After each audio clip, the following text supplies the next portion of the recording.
पांढरकवड्यातला आमदार काय करते तुम्हाला माहिती? तुम्ही ज्या पक्षाशी कनेक्ट आहात तेच पक्षाचे कार्यकर्ते म्हणा किंवा पदाधिकारी मुळात चोर आहे. तेच लोक सगळं हे करतात आणि प्रशासनावर दबाव आणतात. प्रशासनानं अशा कंडिशन मध्ये काम कसं? हे बघा भाऊ, या गोष्टींचा तर पुरावा नाही की कोणता आमदार आणि खासदार आणि मंत्री चोर आहे. परंतु काय पुढे बोलत आहो ना, परंतु आलाय. परंतु हे 5 वर्षासाठी असतात आणि लोकसेवक जे आहे तो वयाच्या 58 वर्षापर्यंत राहतोय. अजून काही आला तर एखाद्या वर्षासाठी तो एक्सटेन्शन मागून येऊन जातो. बरोबर आहे? हे तर आज आहे उद्या नाही. मग यांना तुम्ही काय यांच्या दबावाखाली येऊन तुम्ही म्हणजे चुकीचे काम करत आहे. समजा एखादा प्रकरण उच्च न्यायालयात लगेच चालला गेला आणि क्रिमिनल याचिका दाखल केली किंवा जनहितार्थ केली, पार्टी कोण होणार? सरकार. मग जबाबदारी पहिली कोणाची होय? गव्हर्नमेंटची आहे. म्हणूनच तुम्ही सगळं बोललोय. आलं का लक्षात? पण तुम्ही एक लक्षात घ्या, 5 दिवस तुम्ही सांगितलं, 5 दिवसापासून तुम्ही तक्रार केली आहे. मुख्यमंत्र्याकडे केली, महसूल मंत्र्याकडे केली, आयुक्ताकडे केली. त्या 5 दिवसानंतरही तुमच्या तक्रारीची त्यांनी दखल घेतली नाही. याचा अर्थ त्या सगळ्या लोकांचं या लोकांना तसऱ्यांना म्हणून म्हटलंय ना, जर त्यांचं कोणतं उद्दिष्ट नसेल, स्वार्थ नसेल, जनहितार्थ कार्य असेल तर लगेच ते साठा जप्त करा. बोललोय ना या अगोदरच मी. माझी तक्रार मध्ये काय बोललोय भाऊ? माझ्या समक्ष करा तुम्ही. आणि माझ्या समक्ष केलं तर मी काय करणार आहे? चला बल्लू भाऊ माझ्यासोबत, हा चला श्रीकांत भाऊ, चला देशोन्नती साहेब. या गोष्टीला सरकारचं संरक्षण असल्यामुळे यात फारसं काय होईल असं वाटत नाही. मग या ऐका ना, तुम्हाला येत्या 7-8 दिवसात ते साठे तिथून गायब झालेले दिसत चालू झाली असेल प्रोसेस ती. हो ना, पाणी नदीत पाणी आहे पुष्कळ, म्हणजे त्याच्यामध्ये थांबवणे. तर आता यासाठी मी काय करणार आहे? या सगळं पहिले तुमच्या पत्रकार परिषद मध्ये मी मागणी केली आहे की वाळू तिथून एक ब्रास जरी गेली तर कोणाची जबाबदारी? जिल्हाधिकारी, दोन्ही SDO, दोन्ही तहसीलदार. वाळू मोजली नाही आहे ना, कसं माहित पडत नाही? कसं माहित पडत नाही हे तर सांगा. कॅमेरे आहेत तिथे, एक दुसरे भोकं दिसतील, तिसरं मी सामाजिक माध्यमवर लाईव्ह केलं होतो त्यावेळेस गड्डे न होते त्याला. आणि मी म्हणत आहो ना, तुम्ही मोजणी करा, ते शुल्क मी सुद्धा भरून देण्यात तयार आहे. कारण राज्याचा फायदा झाला पाहिजे महसुलाचा, आणि महसुलाचा फायदा झाला तर तुम्ही जर घर बांधत असेल तर तुम्हाला कमी रेटमध्ये वाळू मिळेल. कारण घरकुलवाल्यांना नदी नाल्यामध्ये पाऊस असल्या कारणाने त्यांना वाळू नाही भेटत आहे. ते एवढी महागाची वाळू कशी घेणार आहे? तुम्हाला हे माहित आहे का, कार्यकर्त्यांना पोचण्यासाठी अनेक रीती घाटाची लिलावच होत नाही. तर याला जबाबदार कोण आहे?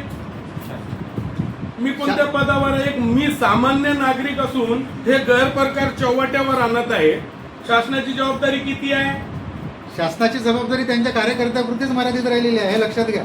कार्यकर्त्यांना संरक्षण देणे, त्यांना अतिरिक्त पैसे म्हणून मला सांगा, हे जे तुम्ही बोलत आहे बरोबर आहे, हे अनऑफिशियल आहे, याच्यातला भाग नाही. परंतु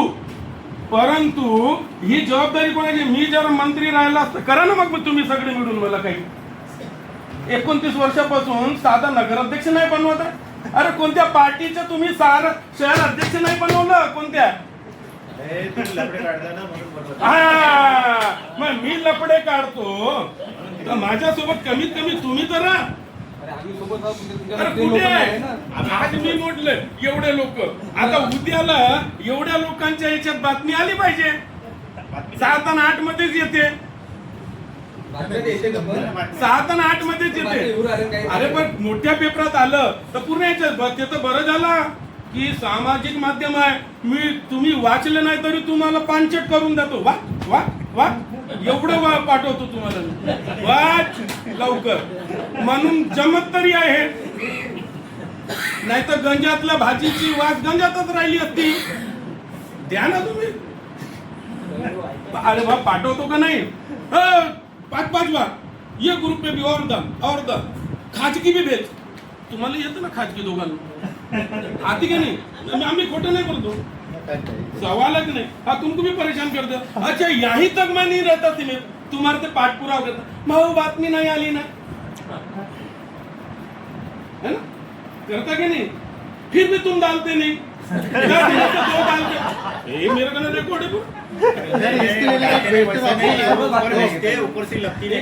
पद्धतीची अपेक्षा ठेवू नका. मग काय करू? तुम्ही कोर्टाचा मार्ग खुला, तुम्ही कोर्टात जा, यांच्याकडे पिटिशन दाखल. आता कोर्टामध्ये तुम्हाला सांगू भाऊ का होते? मानसिक आर्थिक शारीरिक नुकसान बाजूला ठेवा, झाला काही फरक नाही. आता त्याच्यात साइटेशन आहे. पहिले कोणती घ्यायची? 2006 कुठे जाऊ ना, कुठे जाऊ? अरे जाऊ कुठे? तुम्ही तर रस्ता दाखवा ना. सगळं केलंय, तर काय करायचं काय? प्रश्न गंभीर आहे. मग काहून असं म्हणजे मला सांगायचं तरी. अरे बा एक मानवत्या दृष्टिकोनातूनच विचार करा ना तुम्ही.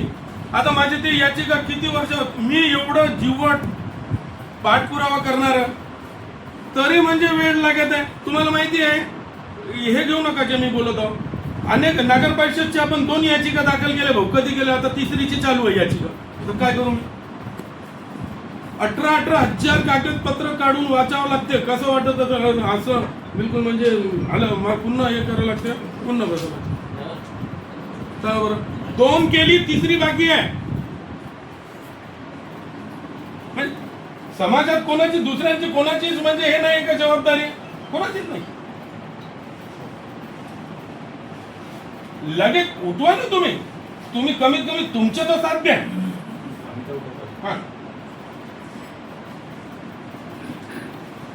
मग माणसाचे असं होतं ना भाऊ, मनोबल खच्चीकरण. तर किती लिहायचं, कोणासाठी भांडायचं, किती करायचं, किती कोर्टात जायचं. मी काही 24-25 वर्षाचा आहो का?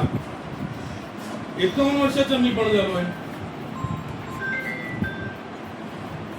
किती धावपळ करायची वाटत नाही. म्हणजे ते सगळे लक्षण चांगले आहे ना. गुटखा यांच्या सगळ्यांच्या आधी मी चढलो. गुटखा, तंबाखू, बीडी, ते देशी ऑरेंज